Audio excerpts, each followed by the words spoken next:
ચાલો ખેડૂત મિત્રો, છેલ્લા વર્ષ દોઢ વર્ષથી તાલીમ કેમ્પ ચલાવું છું. જુદા જુદા દરેક તાલીમ કેમ્પમાં મારા તાલીમ કેમ્પ 1 મહિનો પહેલાં અગાઉથી પેક થઈ જાય છે. એટલે આગામી તાલીમ કેમ્પ ક્યારે છે એ સ્ક્રીન ઉપરથી જોઈ લો. એટલે આગામી તાલીમ કેમ્પ શુક્ર શનિ રવિ 2 દિવસનો ક્યારે છે એ તમને સ્ક્રીન ઉપર લખેલો છે, જોવા મળશે. તાલીમ કેમ્પમાં આવતા પહેલાં તમારે આવવું હોય કે ના આવવું હોય, આ વિડીયો પૂરો જોજો.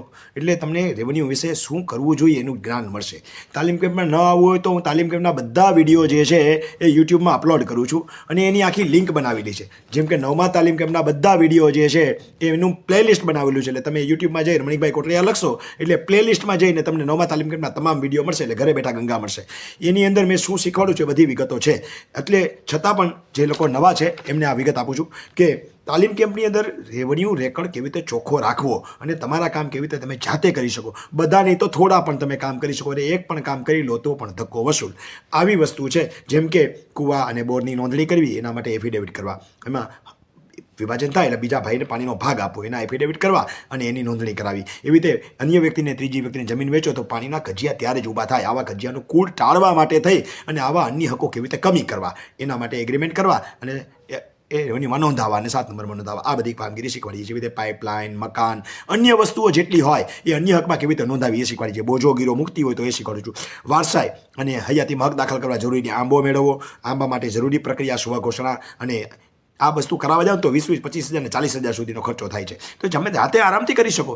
સામાન્ય કામ કરો 5,000 વગર કરી દેતું નથી. એટલે તાલીમ કેમ્પમાં 3500 ફી તમે ભરશો, એ પણ બધાની હું લેતોય નથી. એ તો તમે આગળ જ માહિતી મળશે. પણ 3500 ફી તમારી 100% વસૂલ થશે, એ પણ આગળ તમને ખબર પડશે. તો બોજો ગીરો મુક્તિ, હયાતીમાં હક દાખલ કરવા, જરૂરી સોગંદનામું, આંબો દાખલ કરવો અને એના માટે પંચરોજ કામ, સ્વઘોષણા અને એના માટે આંબો તૈયાર થયા પછી હકપત્રક નોંધ દાખલ કરવી. હવે તો IORA પોર્ટલ ઉપર પણ આપણે ઘણી બધી માહિતી એની આપીએ છીએ કે ઓનલાઈન કેવી રીતે કરવું. પછી હક દાખલ થઈ જાય તો જેને હક નથી જોતા, ભાઈઓ બહેનું હોય જેને હક નથી જોતા કે ફયો હોય તો એના હક કમી કરવા, દીકરીઓના હક કમી કરવા, જરૂરી સોગંદનામા, એની અરજીઓ, અહીંયા શું જોખમી પાસા હોય અને શું ધ્યાનમાં રાખવું જોઈએ એનું પણ માહિતી માર્ગદર્શન આપું છું. એવી રીતે વહેંચણી હવે પછી ભાઈઓને કરવી હોય તો વહેંચણી અંગે શું ધ્યાનમાં રાખવું જોઈએ, પાણીના હક, અન્ય હક, હલણના હક વગેરે, જેથી કરીને આવનારા ભવિષ્યમાં ડિસ્પ્યુટ ઊભા ન થાય. તો એના માટે એગ્રીમેન્ટ કરવું અને અરજીઓ કરીને ઓનલાઈન કરવી. ઘટતી નોંધો, ટાઇટલ પત્રક રિલેટેડ બહુ બાબતો હોય છે. ઘટતી નોંધો કેવી રીતે શોધવી અને નકામી નોંધો કેવી રીતે દૂર કરવી. અને ટાઇટલ પત્રકની ક્ષતિઓ 3 પ્રકારના ટાઇટલ હોય છે. એટલે ક્ષેત્રફળ રિલેટેડ ટાઇટલ, હકપત્રકને લગતા ટાઇટલ અને ખાસ કરીને ખેડૂત ખાતેદારી લગતા ટાઇટલ. અને ખેડૂત ખાતેદારી સર્ટિફિકેટ મેળવવા માટે ભલે મરજિયાત થઈ હોય, ઉપયોગી વસ્તુ છે, એ શું કરવું જોઈએ. એવી જ રીતે અન્ય જગ્યાએ વેચીને જમીન ખરીદો ત્યારે 2 વર્ષનું પ્રમાણપત્ર મેળવવું જોઈએ. એ વખતનું ટાઇટલ તૂટે નહીં એ પણ કાળજી રાખવી જોઈએ. આ સિવાય પણ ઘણી બધી રીતે બિનખેડૂત થઈ જવાતા હોય છે. તો એવા કેવી રીતે જવા, અન્યના બિનખેડૂતમાં તમે ઘૂસી ન જાઓ અને બિનખેડૂત ન બની જાઓ, આના માટે પણ ડોક્યુમેન્ટ કેવી રીતે મેળવવા એની બાબતો પણ શીખવાડીએ છીએ. જેમ કે DLRમાંથી મળતા ડોક્યુમેન્ટો, એ ટિપ્પણ, સ્કેચ, સીમખડો, માપણી રજિસ્ટર નકલ, આકારબંધ, ફેશન પત્રક વગેરેનું કામ શું છે અને કેવી રીતે કઢાવવા, પરિશિષ્ટ 5 અને પરિશિષ્ટ 6 એ પણ શીખવાડું છું. એવી જ રીતે અન્ય ડોક્યુમેન્ટ, રિસર્વેની ક્ષતિઓ અને એમાં કેવી રીતે અરજીઓ કરવી હોય તો તાલુકા વાઇઝ આવશે તો એ બધી પ્રક્રિયાઓ પણ એ કેવી રીતે અરજીઓ કરવી એ શીખવાડું છું. એવી જ રીતે મૂળભૂત ક્ષતિઓ હોય અને એના માટે શેકડાબારોનો કેસ ચલાવે તો કેવી ક્ષતિમાં શેકડાબારોનો કેસ ચલાવવા અને એમાં શેનો આધાર લેવો એ બાબતો પણ તાલીમ કેમ્પમાં શીખવાડી છે. માપણી રિલેટેડ બાબતના બહુ ઇસ્યુ હોય છે. ખેડૂતને ખબર જ નથી પડતી કે માપણી કરાવી લેવી જોઈએ. તો માપણીમાં હદ માપણી, હિસ્સા માપણી, પૈકી માપણી, કબજા માપણી, આ બાબતો જે છે ઓનલાઈન અરજી કરી અને તમને કયા પ્રકારની માપણી લાગુ પડે છે એ શીખવાડી. બાજુવાળો માપવા ન દેતો હોય તો પણ કઈ રીતે માપી શકાય અને તમને કઈ માપણી લાગુ પડે એ શીખવાડું છું. એવી રીતે કેસ દાખલ કરતાં પહેલાં તમારી પાસે અન્ય પ્રક્રિયાઓ થયેલી હોવી જોઈએ.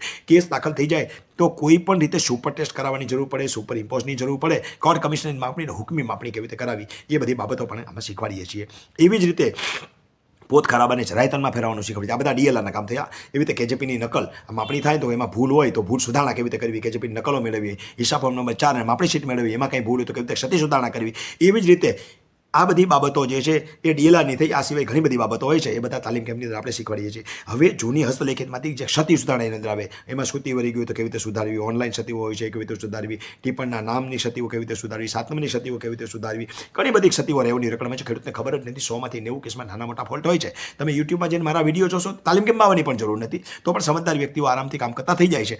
તાલીમ કેમ્પમાં આવતા પહેલાં ખાસ કહું છું કે મારા વિડીયો જોયા હોય પછી જ નામ લખાવવું. તમને ખબર પડે કે હું શું શીખવાડું છું અને કેવી રીતે શીખવાડું શીખવાડું છું. ત્યાર પછી સહભાગીદારી હક હોય, હક કમી હોય અને એના એકત્રીકરણ કરવાના હોય, એકત્રીકરણના લોચામાં ફસાયેલું હોય, જેમ કે એકત્રીકરણના કાયદા નીચે બ્લોક વિભાજનની પ્રક્રિયા અઘરી પ્રક્રિયા છે, એવી રીતે એકત્રીકરણ કરવું. આ બધી બાબતો છે. કેવી રીતે સોલ્વન્સી સર્ટિફિકેટ હોય, બોન્ડ હોય, દારપણાનો દાખલો હોય, જામીનગીરી માટેનો હોય, એવી રીતે આરઆરટી અને આરટીઆઈ કરી અને કોઈ માહિતી ન મળતી હોય, સાધનિક કાગળ ન મળતો, કેવી રીતે ઘટા આવી અઢળક બાબતો શીખવી. શનિવારના તાલીમ કેમ્પમાં દરેક તાલીમ કેમ્પમાં એક સરખી વિગત શીખવામાં આવે છે. અને રવિવારે આપણે ડિફરન્ટ આઇટમો લઈએ છીએ. જેમ કે કોઈ વખત જે છે એ રવિવારે અપ્રાપ્ય જન્મ મરણના દાખલા કેવી રીતે કઢવાય, એની સંપૂર્ણ પ્રક્રિયા જે કેવી રીતે કરી. આ કોકને કરાવો તો 30-40 હજાર રૂપિયા, 50,000 રૂપિયા કાંઈ માફ હોતું નથી, એ ખર્ચાઈ જાય. 10,000માં તો કોઈ કરશે જ નહીં, 20,000 ઉપર ચાર્જ તમને કોઈ પણ વ્યક્તિ કહેશે. એવી રીતે જમીનને લગતા ડોક્યુમેન્ટ ખરીદ વેચાણ વખતે કેવી રીતે ખાલી રિપોર્ટ કરાવવા જશો ને તો 2,000માં કોઈ નહીં કરી દે. એટલે એને બદલે એ રિપોર્ટમાં ઘટતું કેવી રીતે શીખવાડવું, ઉમેરવું, એ શીખવાડું છું. આ બધી વસ્તુ તાલીમ કેમ્પની અંદર આવી જાય છે.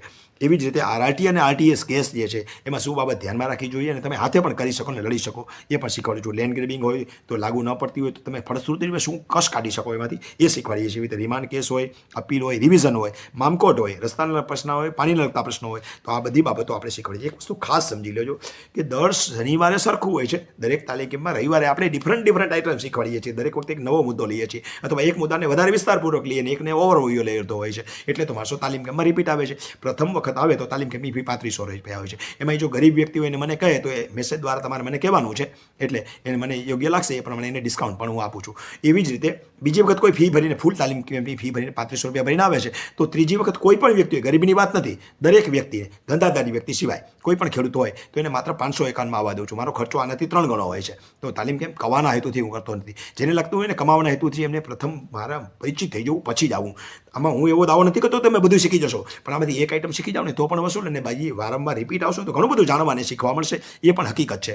તો પહેલાં તાલીમ કેમ્પમાં વિડીયો જોઈ લેવા, પછી નામ નોંધાવું. નામ નોંધાવવાની રીત સમજી લો કે 3500 રૂપિયા ફી છે, 1000 રૂપિયા અત્યારે ભરીને રજીસ્ટ્રેશન કરાવી શકો છો. પછી તમારે આ તાલીમ કેમ્પમાં જે સ્ક્રીન ઉપર લખેલી તારીખ છે એમાં નથી આવી શકતા તો નેક્સ્ટ તાલીમ કેમ્પનો વિડીયો એ તમને મળશે. તમને મેં ગ્રુપમાં એડ કરી દીધા હશે અને યુટ્યુબમાં જઈ અને રમણીકભાઈ કોટિયા લખશો તો પણ લેટેસ્ટમાં તમને બતાવશે. એ તાલીમ કેમ્પમાં પાછા 1000 ભરીને રજીસ્ટ્રેશન કરાવશો એટલે બાકીની ભરવાની રકમમાંથી આગલી રકમ બાદ થઈ જશે. એટલે તમારા પૈસા જતા નથી, રિફંડ નથી મળતા, પણ બાદ થઈ જાય છે, એટલે જતા નથી. એવી રીતે ત્રીજા તાલીમ કેમ્પમાં આવશો પછી તો આખો દિવાળી મફતના ભાવમાં આવવા મળે છે. એટલે તમે આની અંદર દૃઢીકરણ આવશે, રિપીટ આવવાથી ઘણું બધું શીખવાને જાણવા મળશે. હવે જેને કાંઈ પ્રશ્નો છે એના માટે ખાસ પ્રશ્નોવાળાને હું એમ નથી કહેતો કે તમારા પ્રશ્નોનું સમાધાન કરી દઈશ, પણ એમાં ખરેખર શું થવા પાત્ર છે એ સમજાવીશ. એટલે એની અંદર આગળ જવાય કે નહીં, ખોટા ખર્ચા કરાય કે નહીં, એટલે અભિપ્રાય લેવા માટે થઈને આવો છો. શુક્રવારે આવવા વડે 1000 રૂપિયા ખર્ચ પેટે વધારે આપવાના હોય છે, પણ સમજ્યા વગર કોઈએ આવવું નહીં. મારી પોલિસી સમજી લેવી, બરાબર, કે તમે એવું સમજી નહીં આવતા કે મારું નિરાકરણ થઈ જશે. નિરાકરણ કરવા હેતુથી તમારો કેસ ચલાવવા પાત્ર છે કે નહીં એનું માર્ગદર્શન લેવું હોય, એના માટે શુક્રવારે વ્યવસ્થા કરી છે, જેને હું રૂબરૂ અને પર્સનલી મળું છું.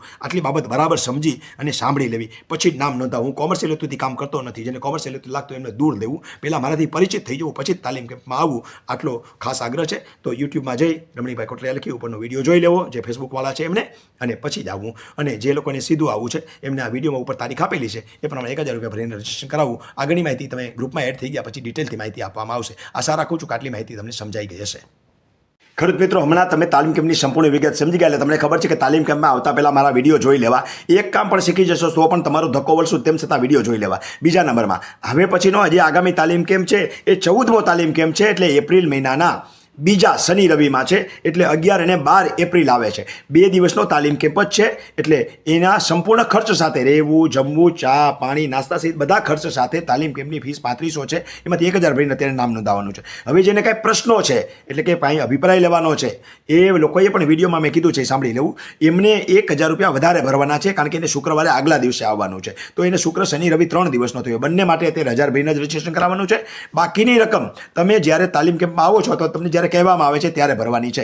યાદ રાખજો, અત્યારે મોબાઈલ નંબર આપું છું, એમાં તમારે રજીસ્ટ્રેશન કરાવી 1000 રૂપિયા રસીદ નાખવાની છે, પણ ફોન કરવાનો નથી. ફોન કરશો તો મને અગવડતા થાય છે, એવો નંબર હું બ્લોક કરું છું. તો બાજુમાં આપેલો QR કોડ સ્કેન કરી 1000 રૂપિયા ભરી રજીસ્ટ્રેશન નકલ 98 98 10 44 94 98 10 4494 ઉપર મોકલી આપો. યાદ રાખજો, મેસેજ કરવાનો છે, પછી હું તમને તાલીમ કેમ્પના ગ્રુપમાં એડ કરી દઈશ, જેમાં તમને સંપૂર્ણ વિગત મળતી રહેશે. તાલીમ કેમ્પમાં 1 પણ રૂપિયાનો એક્સ્ટ્રા ખર્ચ નથી. રહેવા જમવાની સંપૂર્ણ સુવિધા સાથેનો છે, જેની તમામ વિગતો તમને ગ્રુપમાં મળતી રહેશે.